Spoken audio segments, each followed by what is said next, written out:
Hi, and welcome to the Artificial Intelligence podcast with Dr. Ziggy. I'm Dr. Ziggy, and today's guest is Matthew Shilcock.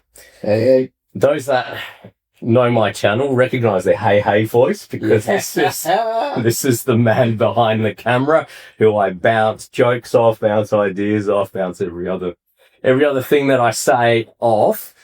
But I thought I'd get Matt in to talk in this episode because he's a disabled man. He's Correct man with a disability. We usually put people first when we're doing the language now. Okay. These days, this is what's commonly acceptable. Okay. And there's two different schools of thought, but usually you say person with disability rather than disabled person. All right. Okay, so person with disability. All right. What was I going to say? Yes. So I think, correct me if I'm wrong, but you are a person with disability indirectly as a cause to your, is it a disease that you have? Is it a...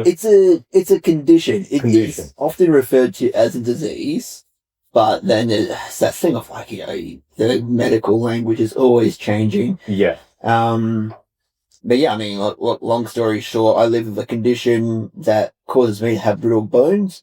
However, new research is showing that it's not a bone deficiency, it's a collagen deficiency. Okay. And of course, collagen's in freaking everything. Yeah. So then it affects my bones mostly. Yeah. But it affects everything. Yeah. So basically you have Osteogenesis imperfecta, commonly known as brittle bone syndrome. Yeah, or brittle bone disease. Brittle bone disease. And if you've ever watched the film Unbreakable with Samuel L. Jackson and Bruce Willis. He has exactly what Samuel L. Jackson has, the guy in the wheelchair, and hence why I got him to wear the Unbreakable t-shirt, because that t-shirt's pretty badass. But yeah, and actually as a plug to another content creator as well. So this t-shirt is a Tony Jacobson brand. And he's a lot of things. He's a DJ, he's an actor, he's also a personal trainer and fitness instructor, and he does a lot of programs that are tailored towards maintaining bone health and stuff like that. So he has the same disease? Well, he does. He does. There you go. Yeah. So he made that shirt. He made this. Oh, that's his signature. That's his signature. Okay. Yeah, very cool. There you go. You learn something every day. Yeah. All right. So I wanted to get Matt in because obviously he comes from a vastly different world than most people. In fact, let's start off with that. Can you kind of talk about what it's like living with brittle bone syndrome, and what perhaps the average person would not know about with this? Yeah. So if I was to give my elevator speech. I used to use the tagline a lot that I'd broken more bones than Jackie Chan by the time I was 12. Yeah, nice. And I wasn't doing anything remotely as interesting as Jackie Chan was doing at that time. But that was just for everyday life. And the weird thing about kids with OI, that's what the cool kids call it, is you could climb a tree and fall out and you just get up and dust yourself off and, go do kid stuff. The next day, you might trip over an ant and break your neck. It's completely unpredictable. Yeah. So I've been here when Matt has sneezed and broken ribs. On multiple occasions. Yeah. It just break. Yeah. So, okay. So it is a pretty inhibiting disease, right? It is a pretty inhibiting syndrome, right? Because, I mean, you break bones every year multiple times. So you're in a cast half of the year sometimes, yeah. Almost. Yeah. And you've broken like your back as well, so you were bedridden for what? How long were you bedridden for when you broke your back? It's a tricky one because I've broken my back multiple times. Oh, right. I think I've done 7 times my back, and I've done 8 times if you count my neck. Yeah. Which I do. It's a spinal thing. Yeah. And on all of those fractures, my recovery time has been varied because of the severity of the fracture. So the first time I ever had a spinal fracture, I think I was either 6, 7, or 8 years old. And I was doing the long jump because that's a really smart thing for a kid to do. Yeah. Peer pressure? Kind of. I was just sick of, feeling like wrapped up in cotton wool all the time. Yeah. The teachers are like, oh, you don't have to do this one, mate. You can sit this one out. I'm like, no, I can do it. I do the long jump and I land a little bit awkwardly and I go to get up and then I hear/feel pop, pop, pop, pop, pop. Oh. Like with those tube things that you pull them up. Yeah. So I hear and I feel that going up my back, and I kind of just go, and and I had kind of like crushed and compression fractured all 5 of my lumbar spine. Yeah. And then that, of course, structurally weak now, so it's led to ongoing issues. The longer story into a shorter story. So I have, most of the times that I have fractures, it's those old fractures coming back. Okay. And if it's like a very small hairline crack, I might be out for like 2 weeks. Okay. But if it's something like that initial one, I might be out like 8 months or even 8 months. Yeah. So how long were you in bed for? Like the longest streak that you couldn't get out? I reckon either 6 or 8 months. Yeah. At that initial one, I was in plaster from like just below my nipples to just above my knee. And so I was doing like a Frankenstein walk. When I went to the toilet, I had to like lean against the wall and just sort of go, yeah. and just let it drop. Yeah. That's probably a bit too much information. Sorry. TMI. Hashtag TMI. Yeah. So obviously this is a disability, let's say, or something that is not allowing you to have a normal life, right? So let's talk about then the topic of my podcast, of my channel, generally speaking, is about artificial intelligence. So let's talk about how that perhaps is impacting you. This is what I wanted to ask you. How is that impacting you? How is that impacting your life? And we tend to think that technology has benefited the disabled people's community. Is that true? Do you find that being the case? Absolutely. Yeah. Like, at the time of recording, the current of us having this conversation, there has never been a better time to be a disabled person. Yeah, right. There you go. That's beautiful. Technology is incredibly empowering. There's the smart home technology that we use every day. Yeah. Even something as simple as predictive text, it's pretty powerful. Yeah. Even 10 years ago when I got my first MacBook, they had dictation and it was pretty rudimentary. You might dictate a paragraph and it might get 5 words right. Speech to text. Yeah. But even then, like I remember in 2013 or 2014, I shattered my pelvis and I just received some funding to go to America. Of course, that was not going to happen. So I had to write letters and switch my funding application around and all that sort of stuff. And I wrote a lot of letters just dictating. At that time, you had to dictate to your phone. Your phone wrote it into text and you emailed that text to your computer. Things have increased hugely since then. Yeah. But at that time, like I had just come out of surgery, morphine up to my eyeballs, and I was still able to like do that. Function, yeah. And use, what were we using at that time? I think it was Grammarly.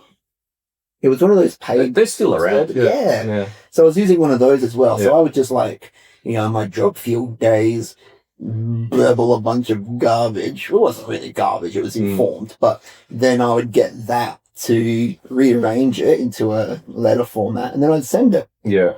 And if people called me, I just wrote an email saying like, hey, I'm not taking phone calls at the moment. Yeah.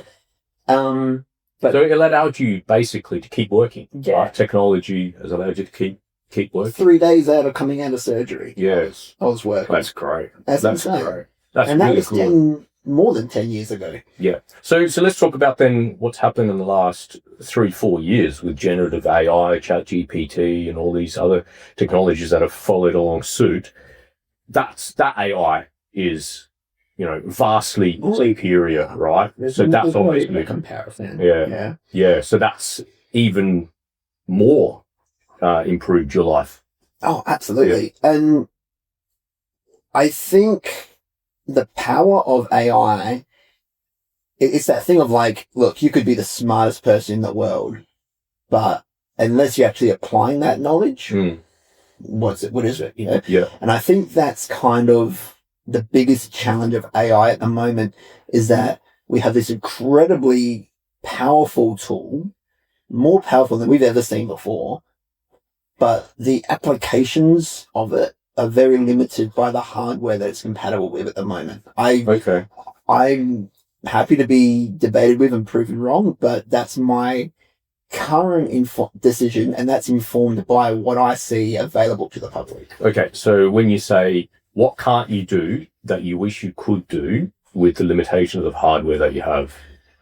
I think one very, very simple but hugely impactful example would be, I want to be able to buy a light bulb of any brand, a smart home light bulb of any brand, put it in and have it work with Siri, have it work with Google, have it work with Alexa, and not have to have 3 machines that are all doing the same thing but all speak a different language. Yeah.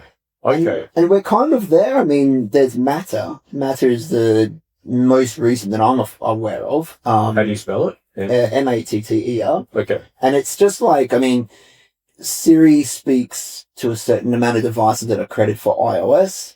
Google speaks to most devices, and then Alexa has a few things that only Alexa will work with. So to put things into context, we live in this house. We are, full disclosure, we are housemates. Nothing more, just in case. We're not living together, we're living together. Just in case.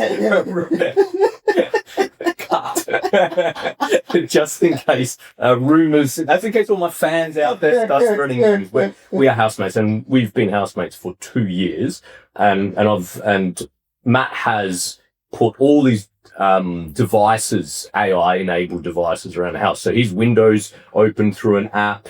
Obviously, the lights open through an app. Has Siri connected to a lot of the things. What else have we got? You've got a lot, haven't you? Yeah, I've got one that. Oh, the doors open with an app as well. Just in case you break something, you're in a wheelchair, you can't access something, you break your hand, you break your fingers, which you have when I've been living with you, and you can't access your phone properly. So it's all voice activated, voice controlled, all through an app. So what else have you got connected here? I can't think. The bathroom heater and. That's right. Yeah. Like that. Yeah, and slowly you're building it out. We're looking into like coffee makers and things like that. Getting the voice. We'll get there. We'll get there. They cost a bit of. They cost a bit of money. So, okay. Well, let's segue to another topic. I was going to leave this to the very, very end, but you've opened the door to this. Now, there's a lot of talk about AI policies and AI developers sitting down and developing policies related to artificial intelligence. Do you think that there's a need for disabled people to be in the loop when it comes to AI development tools, and AI policy making? Yes, absolutely. I would love... And is it being neglected? Oh, absolutely. It is, yeah. In my uninformed opinion. Okay, yeah. And... So one thing that I think AI does incredibly well, and is underutilized in this current time, is I think it's the greatest learning tool we've ever had. And I think it really can break down a lot of barriers when it comes to communication.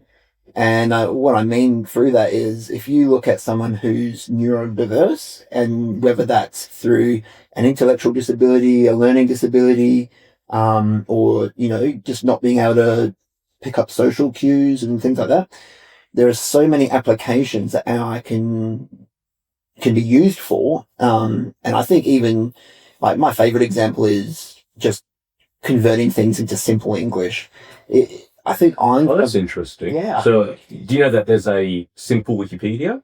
I did not know that. Yeah, so there's a Wikipedia that's obviously the original Wikipedia, and then there's a simple English version of it. That's fantastic. So for people, perhaps, obviously, I think it's designed for foreigners, but I didn't think about people with disabilities who have problems with understanding standard English. Yeah. Okay, go on. Well, that's the thing. I mean, when we talk about access, we're not necessarily just talking about people with disabilities, but we're talking about access for everyone. Yeah. You know? Like, I think information is a huge one where if a thing is explained simply, not only is it available for someone with an intellectual capabilities, diminished intellectual capabilities, but it's also available for someone whose English is a second language, or even just your grandma. I mean, it was Einstein who said, like, if you can't explain the subject to a 5-year-old, then you don't truly understand the subject. And I think that's true. Incredibly powerful. Yeah, that's true to some degree, but there is an element of it. Like, if you can't explain, say for example, if a 10-year-old kid came to me and asked me to explain what AI is or how AI works, anyway. So go on. So let's go back to that topic of getting AI developers, AI product CEOs, people who make decisions, and policymakers into the loop. What have you noticed that's been neglected, and what can be improved? Well, I guess to start off with the biggest chunk of the elephant first, privacy is the most important thing. And when we're talking about like policy in regards to people with disability, that makes me straight away think of like clinical governance and like, if you're an organization that's providing care or some other type of support to people with disability, then you're already privy to a vast amount of sensitive information that you can't just put this thing into ChatGPT, as amazing as it might be to write your report and say like, Johnny had an episode today and that's interesting. I haven't thought about this. Yeah, I've heard about this stuff. Like, I work with a lot of people in AI from other countries, and they say we can't use. Like my friend Lloyd, he's a lawyer in Ireland, and he says we can't use ChatGPT at work because we can't put cases into ChatGPT that end up in servers in America. Of course. Right. So it's the same thing with disabled people. Yeah. Okay. Interesting. One thing that I feel like, and when we talk about like it not being implemented, I feel like some of that is an excuse because, it's like, if you're a large company, of course you're going to be very risk adverse and you don't necessarily want to jump onto the newest technology and have that bite you in the ass like, a couple of months later. But I feel like there are so many workarounds, like with DeepSeek, for example, you can run DeepSeek very easily on a remote server. Yeah. And it's extraordinarily capable. It is, yeah. So just context, DeepSeek is an open source version of a large language model like ChatGPT, open source, meaning that it's free and available and you can install it on your own cluster of machines and run ChatGPT locally and not have it connected to the internet. Yeah. Go on. And so if you were to employ, create a server specifically to handle your sensitive data, and then ask that server, like, I have this, I need to write a report for Ryan. He's, 36 years old, he's on Centrelink or whatever, all this sensitive information. And then you could ask that thing, I want you to write a report that removes the sensitive information, the information like this, and this. You'd have a PDF file or something that tells it. And then that report can then be put into ChatGPT. I believe very strongly in using information to make the overall environment or the overall landscape of ChatGPT better, or any AI really. But that information needs to be handled appropriately. So like, it could be extraordinarily useful to the world.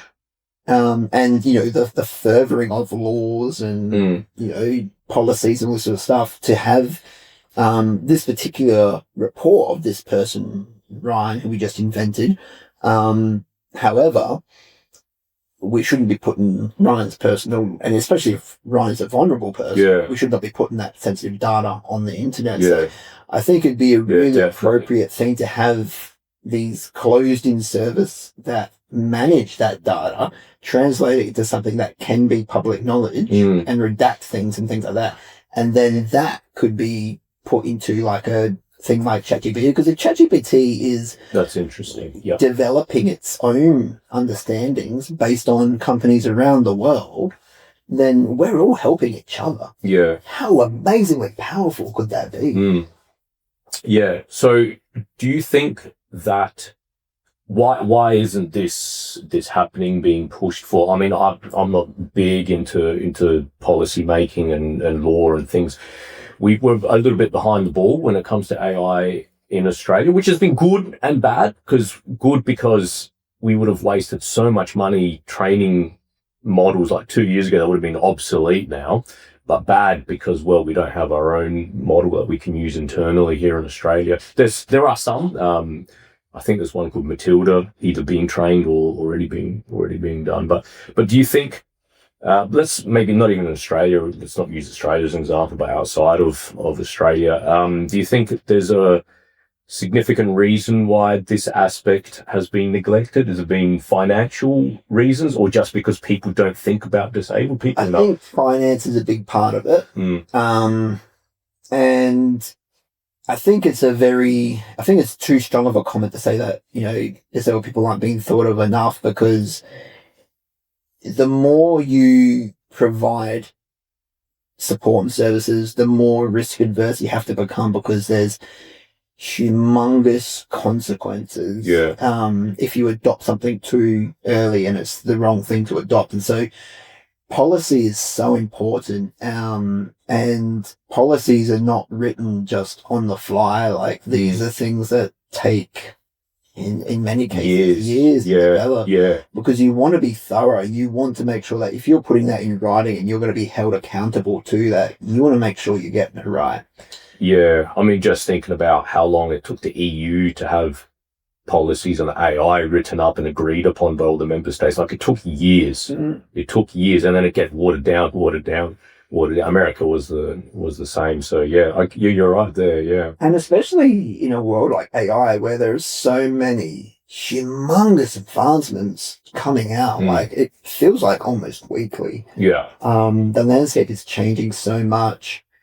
And I mean, look where we are now, like a year ago. Oh, right. Like, DeepSeek wasn't out yet. No, remember when AI couldn't draw hands and you had that hideous finger abomination? Yeah, man. Yeah, I remember that. I've got a skit on that on this channel. So we do. So that's the policy making aspect. So you think that there should be? Are there disabled people working in policy making in Australia? Are you aware? Absolutely. There are. Yeah, absolutely. Yeah, I think we're pretty good. I mean, this is coming from an outsider's perspective and someone who's lived with a person with a disability, but I think Australia's pretty good when it comes to helping the disabled and doing all kinds of things. I would absolutely have to agree with that. Yeah. And I mean, of course, there's always further to go. Yeah. But there's also an infinitely amount that way. We might look up here and like, we should be there, but we could be doing infinitely work. I've lived in, as you know, I've lived in 5 countries around the world for a significant amount of time, and when it comes to this and living with a person and sort of seeing what Australia offers, it's second to none. It really is. I think we're doing a great job. Yeah. So that's good. So there's disabled people working in policies. All right. So let's say that if you got the opportunity to work for, say, there's an office set up in ChatGPT, OpenAI, has set up an office in Sydney, I believe. If you got the opportunity to work for OpenAI in Sydney, would you work for them? And do you think there'd be a lot that you could assist them with? Oh, I'd love that opportunity. Yeah. Hey, if you're listening, OpenAI, OpenAI, hit us up. Hit like, comment, and subscribe. But yeah, I think, and I think, with my insight, and I think there'd be a lot of people who would have even better insight than me. I consider myself pretty entry level when it comes to like talking about this sort of stuff. Yeah. Like making tools more accessible. Yeah, things like that. Yeah, okay. Absolutely. But it's certainly something that I not only would I like to be involved in the development of these tools, there's something I'm extraordinarily passionate about as well. When I was a dancer, so I was a dancer. When I was a dancer for like 15 years. A professional. Yeah, that's right. That's right. Probably the thing that I did best. So I worked with and without people with disability, but mostly with. And we would be in ensembles of people with, various abilities and various challenges and things like that. And this kind of work attracts academia like crazy. Yeah, right. And so worked with some absolutely fascinating, extraordinary people who have very extraordinary and forward-thinking views. And I don't know if it's appropriate to list a particular example, so I won't use this person's name, but if you're watching, you know exactly. Yeah. Like, comment, and subscribe. This person, extraordinary academic mind, and had a fascinating entire choreographic language developed around the animal kingdom and like classifying, genus and family and stuff like that. And all the different, choreographic movements you could make to, like become more like certain, and what was amazing about that, application to a disability sense is the amount of bodies you now can work with that move extraordinarily differently, and you can pick up one from here and one from there, and it would look, it will look different on people of the same physiotypical body, but you then take someone from here and someone from there, and you apply these things and you develop these like extraordinary and empowering like movement qualities that. And I really fell into this because suddenly working with this, I was able to really identify things that worked with my body and things that didn't. Yeah. So basically, if I understand what you're saying, is that the choreography would incorporate people with disabilities who moved differently, and you would take advantage of the different movements, say they were in a wheelchair or they were a bit crooked or whatever, and use that to paint a picture of the animal kingdom or something like that you wouldn't be able to normally achieve the picture if you had able-bodied people, correct? Absolutely, yeah, that's definitely an element to it. And what I love about this is it brought everybody to the same playing field. Like suddenly, you're not looked down on because you're this, or you're not, you're held up here because you're that. Everybody's on the same playing field. Yeah. We're all creating like extraordinary physicality and beauty and stuff like this. But this person was extraordinarily academic, and a lot of the concepts this person used were very challenging to, like, the performers we had with Down syndrome, for example. And what my skill was kind of relaying information in a way that was accessible to everybody.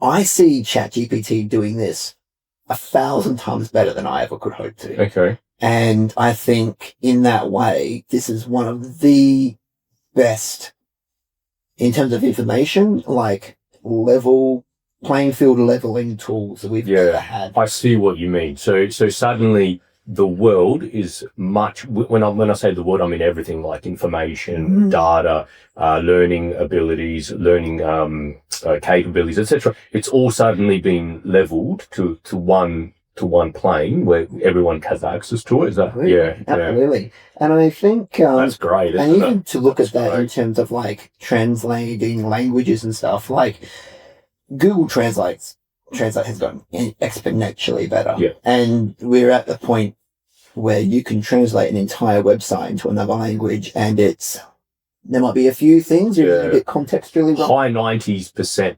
Yeah. Right. It's great. Yeah.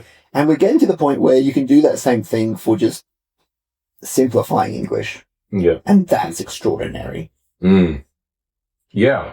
Yeah, that's good. So you would work for OpenAI to help level the playing field a little bit more. I would take a job like that and be so proud of myself. Yeah. And what what I could be working towards. I think it's extraordinary. Yeah, it is great. Yeah, it is great. And hearing that from a person with disabilities, it kind of makes me happy too, because I've been working in this field for 21 years, and to hear that, there is good there. I mean, I do criticize AI a lot on this channel because it's being shoved down our throats and people are manipulating and lying to us a lot, but it is great. It is a great product. I would put AI on the same level as, do you remember when the first iPhone came out? Yeah. And it was a piece of technology that was so, in my opinion, and in a lot of people's opinion, like overblown. Like, oh my God, look at this thing, you can do this and this. Yeah. You look at it now, like, I mean, like that technology is absolutely everywhere. It has completely revolutionized the way we interface with things. Yeah. BlackBerry went bust. Yeah. As a result. Like, and they were unstoppable. And but anyway, go on. But I didn't buy my first touchscreen phone until, I think I got an iPhone 4. So that would have been about 6 years after it first. Yeah, me too. I think 2011 was when I got it, which was more or less the same. Yeah. Yeah. But anyway. And back then, like, this thing. I mean, I wasn't doing Word documents on my iPhone. I was playing with Fart Machine. You know what I mean? So like, I feel like AI is in this stage. Yeah, I'll agree with you. It is revolutionary and it is disruptive, and there is definitely an element of hype, and I mean, it's hard not to agree with people when they say that AI is in a bubble. Like, we're pumping trillions now dollars into this industry to dumb something down for a glorified chatbot, right? Like, when the bubble gets big and when the bubble bursts, everybody gets wet. Yeah. So even if a bubble bursts, the landscape is still changed. Yeah. Yeah, I mean, it's true. But it's here to stay. It's here to stay. And man, I can't imagine life without it. Like, my productivity has gone up 2-3-fold. Easy. Like, easy. Okay. So let's now talk about your work. You've been taking a break a bit of work. It's been a rough year with breakages and whatnot. So it's been good to be resting. But you did used to work. What was your line of work? Yeah. So prior to a year ago, I was working in social media and creating a lot of posts and marketing materials for small to medium sized businesses. And this is something that I never went and did a marketing degree or anything like that. This is just something that I had to learn on the job back when I was a performer and a dancer and trying to develop my own branding and spruik myself for shows and things like this.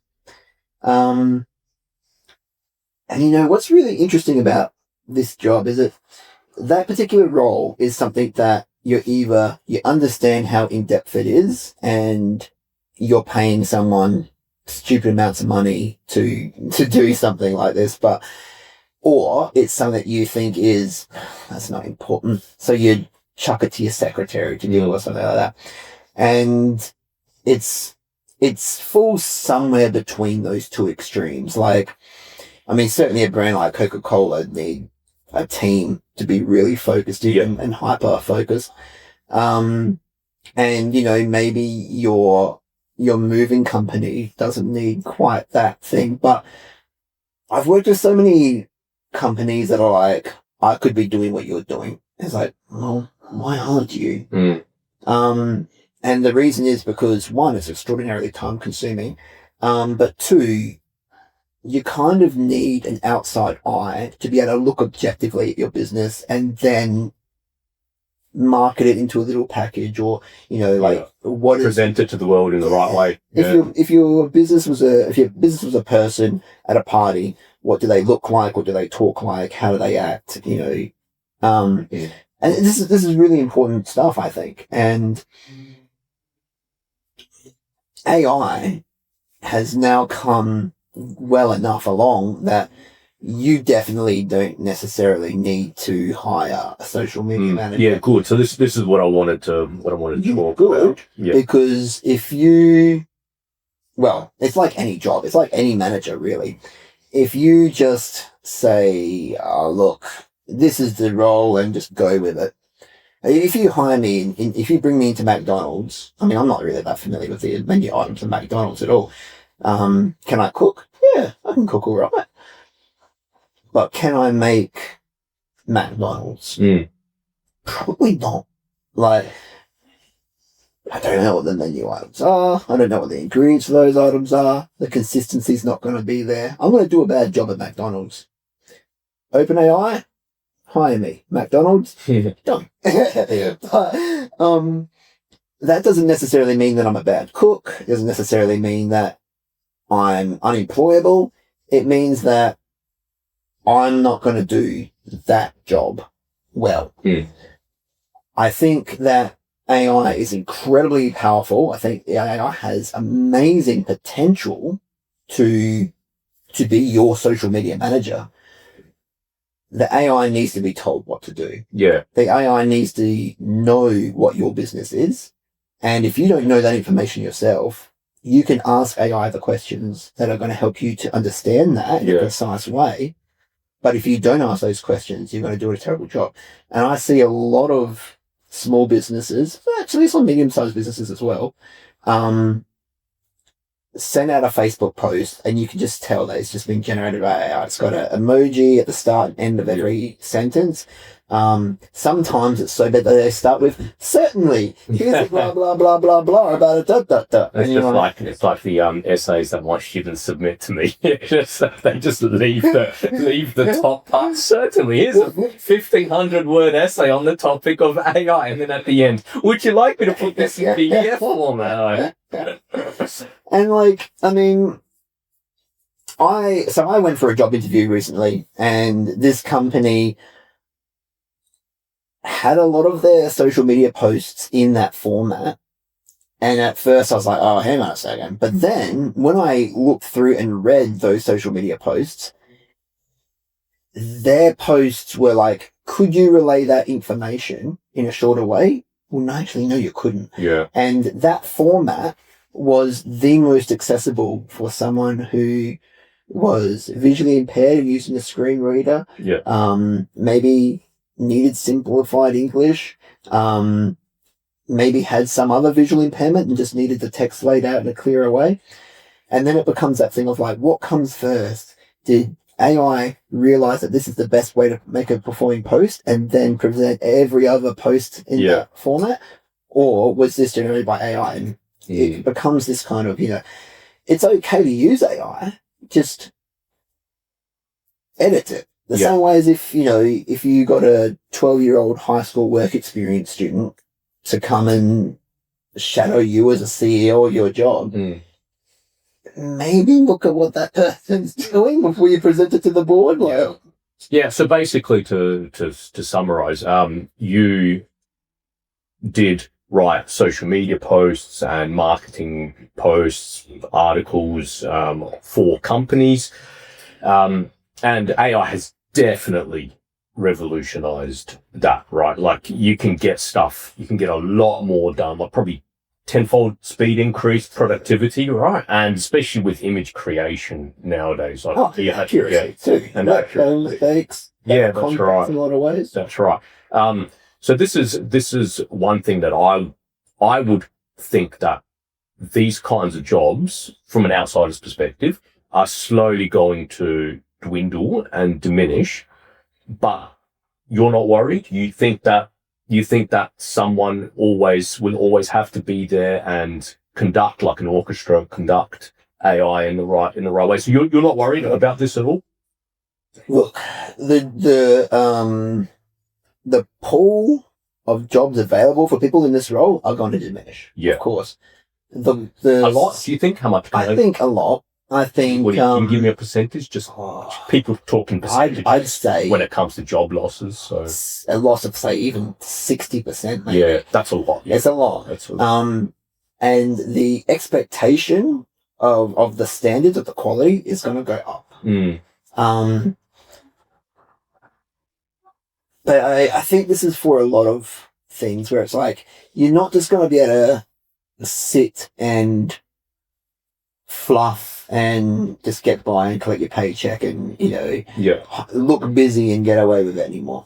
The great things about that is that there's a lot of people in the workforce it really shouldn't be. But the downside of that is that it's going to be extraordinarily competitive to get work. Yeah. And I mean, like, before I stopped applying for jobs, I'd sent 300, I think I got the 380 applications. So that's more than an application a day. So that was in the space of a year.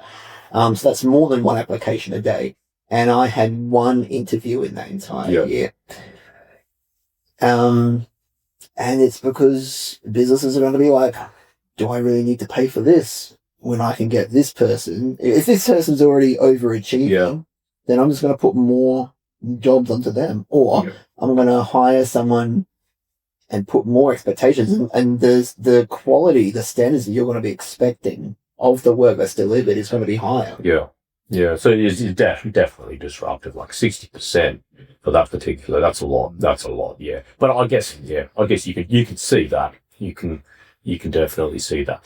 But AI definitely has helped you to do your work, hasn't it? Because absolutely. It's given you so much flexibility and being able to work from home and things like that. So that's another positive.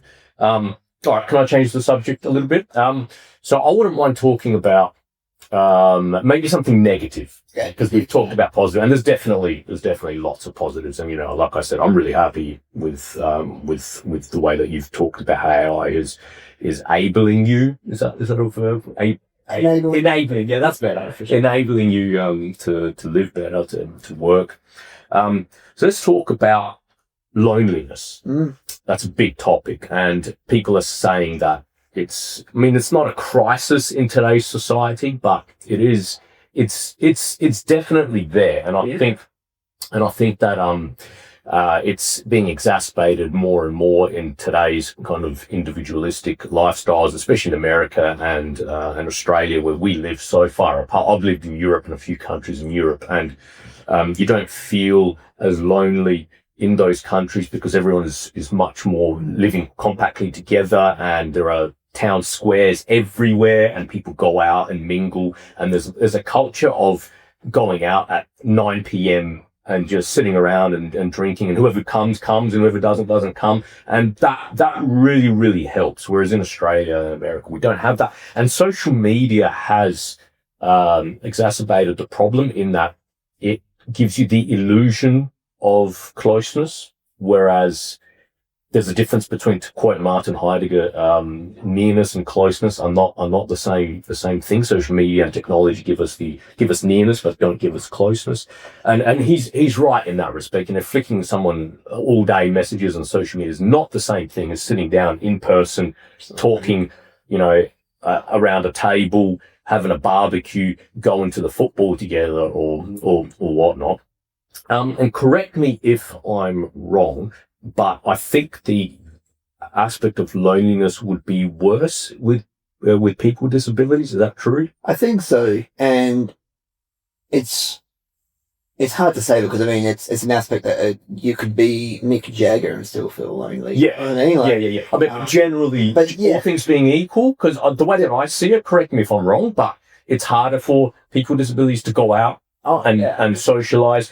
Perhaps their finances aren't as good, so they can't go to the football together with people. They can't catch an Uber as much. They can't, do, perhaps their disabilities inhibit them from socializing. They can't speak properly, or things like this. So do you think, generally speaking, that people with disabilities suffer from loneliness more? Absolutely. Yeah. I'd say there's definitely an element of isolation that really leads to that. Yeah. And I mean, even, like I'm fairly, I'm fairly blessed. I'm fairly mobile. I'm ambulant. I can live quite independently.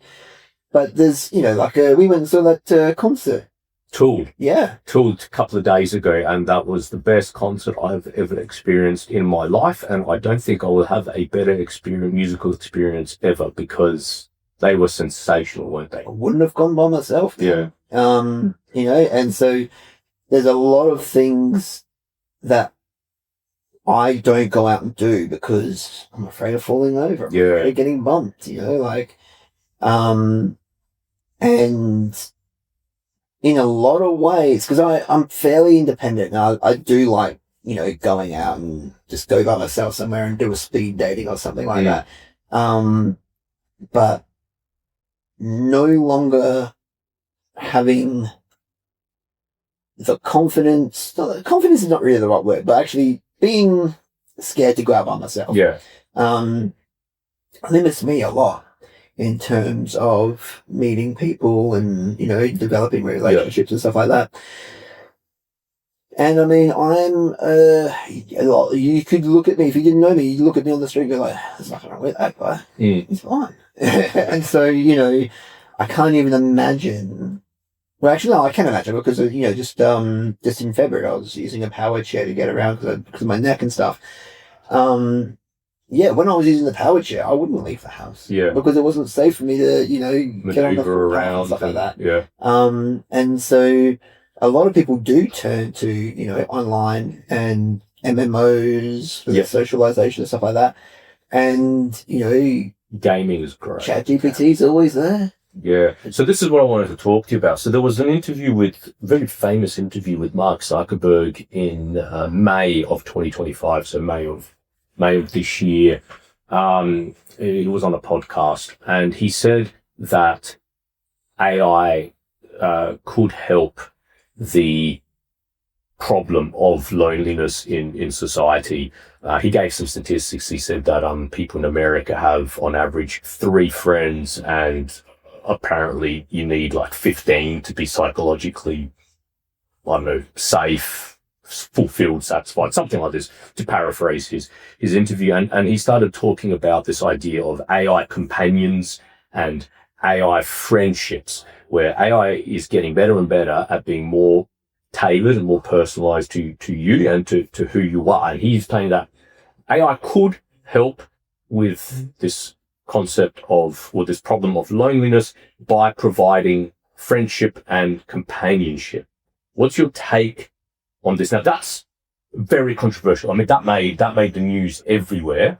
To be fair to him, he said he didn't say it can replace people. He said there's something unique about physical and real human life relationships. And a lot of the media didn't quote that. They just went straight for the jugular. But he did mention this idea of friendships and companionships with AI. And it is controversial because, I mean, this stuff is not alive. It doesn't really understand. It doesn't empathize. It mimics everything, right? It mimics empathy, it mimics friendship, it mimics understanding, imitates is a correct term.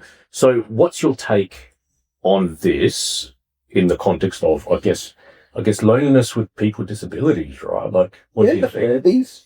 I remember Furbies, yeah. Would you rather a Furby or the cat? The cat, yeah, for sure, yeah. And I think that this is a pretty on par comparison to, would you rather talk to your AI Facebook friend or would you rather go and get a beer with your friend? Yeah. It's not comparable. It's not, is it? Yeah. So the way that I see it, I mean, in extreme cases, I guess if there's nothing else and it keeps you afloat, then, go for it, right? But I think it is fraught with danger to advertise something like this and say this is a possibility as well, because that's dangerous, because that's going to give you a superficial level of satisfaction. And sooner or later, that loneliness is going to creep up, and then just get out of hand. That's the way that I see it. So absolutely. We've seen it a lot in a number of science fictions where a race is advanced to a certain point where they're no longer having children, they're no longer reproducing, they do it artificially. Yeah. And I feel like that this is a step towards that in a lot of ways. Yeah, it's fraught with danger, isn't it? I think, yeah, that's the way that I would summarize that whole topic. Be careful. And I think calling it an AI companion and calling it AI friendship, that's a misnomer. To be crass, I would actually call this emotional masturbation. Because, you're that's actually a very apt way of describing it. You're building an echo chamber. Yeah. That's a very apt way of describing it. Yeah. Yeah. Yeah. And I guess on the topic, segueing in as well, this idea of technology once again, and this goes to everyone, but disabled people as well. We've automated a lot, or you've automated a lot in this house, but we can't forget the human element, can you? You can't forget the human element, and AI could potentially exacerbate that if it gets better and better and starts replacing people more and more, and you start talking to people on the robots and machines on the phone, and suddenly human contact gets less and less and less, even though it's enabling you more and more and more. We have to draw the line somewhere and bring in this idea of human contact as an asset in societal life. So this has made me think of something interesting. So a lot of people with disability at a certain level, if that's the right word for it. So I know a lot of people who have to employ a full-time carer. Yeah. And I would love to speak to someone in that position about this, and because you get to a point where, like for me, when I've had to have carers coming in and out of the house, it kind of pissed me off a bit. Because, it's like, I just want to be able to do this myself and not have to describe it in 30 words or less. Yeah, this is good. Yeah, let's talk about this. This is good. I see where you're going with this. And so, like, for me, to automate certain things makes sense. Yeah. Right? But then this is the cutoff point between, so the relationship I'm having with that automated device, because I want that to transactionally do this task. Whereas I do want people coming around. Yeah, like, exactly. I don't want a machine to wipe my bum. Yeah. I don't necessarily want a person to wipe my bum either. I want to do that myself. That's my private business. But at the same time, I would rather have a nurse take care of my hygiene in that way and have a conversation and make jokes and da-da-da-da-da than have that robot from Tesla. Neo,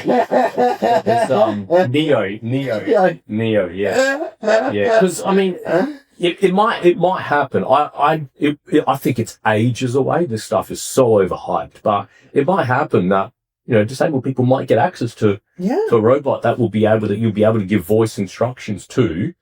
But yeah, I'm glad you're talking, because this is where I was leading with it. But surely there comes a time where, for mental health, you have to draw the line and say, look, you need human contact. Yeah. You need some kind of human physical presence in the house, and just to, like you say, crack jokes and talk to you. And even if it is, I don't know, I don't want to use the word demeaning, but it's not, I'm sure it's not nice having your bum wiped by someone, by another person, because you'd rather do it yourself. But it is important, right? I think it is important. We're going to get to a point where this will really break down the transactional and the task-based stuff, and then the emotional connection-based stuff. Because I can imagine.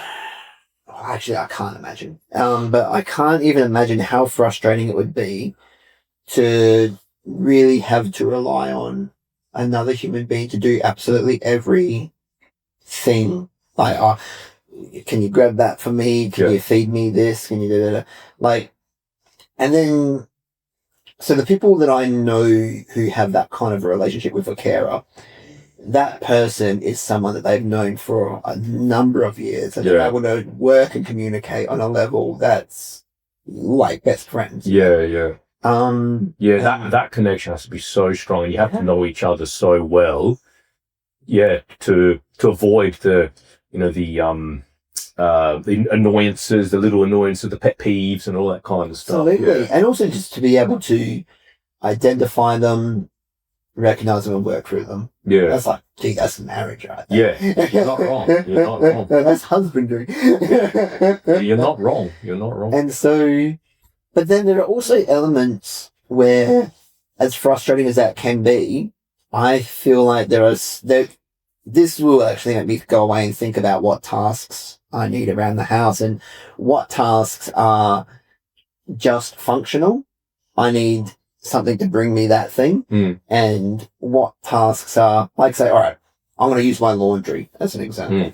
I have support to help me do the laundry as my physicality is developing and getting up and down and hanging things up and stuff. It's just currently too exhausting. And I can't carry too much at the moment.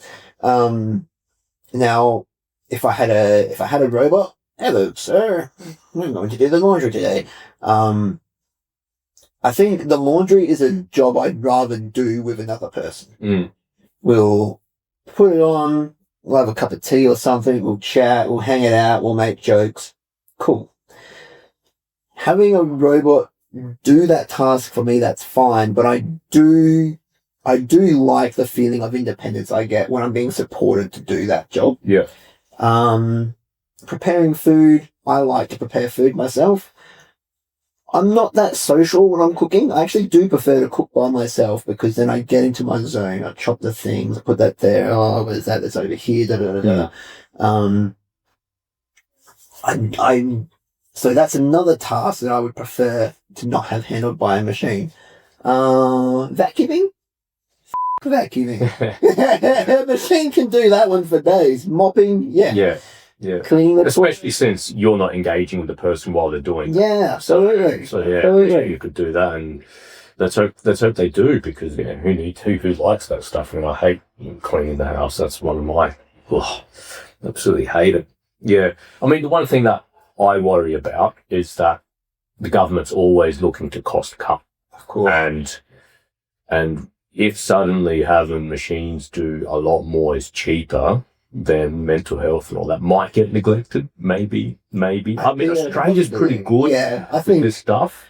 I think we would be a slow adopter of that. If that ever became an eventuality, Australia would adopt that very slowly. Because people would push back, right? They would, Maybe it's like, a robot can push the food trolley, a robot can do the mopping or whatever. But I feel like it would be a no-brainer in the policies making those decisions to have human carers.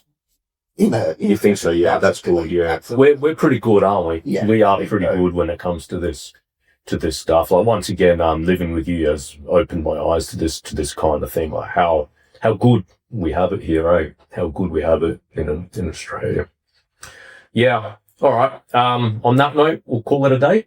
I guess so. Yeah, beautiful. So thank you very much for opening up a little bit on this podcast. Thanks for having me, and thanks for the opportunity to share. Yeah. I'm pretty passionate about talking about this stuff, and look, I also get doom and gloom about it plenty of times, and I think, especially in Australia, I want to make a clear distinction that it's not out of the goodness of our hearts, not 100% out of the goodness of our hearts either. Like, disability and aged care is a business. It's a multi-billion-dollar business, and the level of care that we're receiving, we would not be receiving if that was not the case. Right. But at the same time, like, it's become a business because there's need. Yeah. And look, we should all be paid for the service that we provide. So it's it's a juggling act and all that sort of stuff. There's no right, there's no wrong. But we do need to acknowledge, that it is a business and it is transactional, but we also do need to acknowledge that we're incredibly fortunate to have. Yeah. And people that you get coming in here are really good people. Oh, they're great. As well. They're great. Yeah. Yeah. Bianca and, I forget who the others are. I'm sorry. Gee, that's right. Yeah. I'm sorry. Yeah. All right, cool. Well, thank you very much for this time that you've devoted, and thanks, guys, for listening. Hope you liked it, and stay tuned for more. Thanks. See you next time.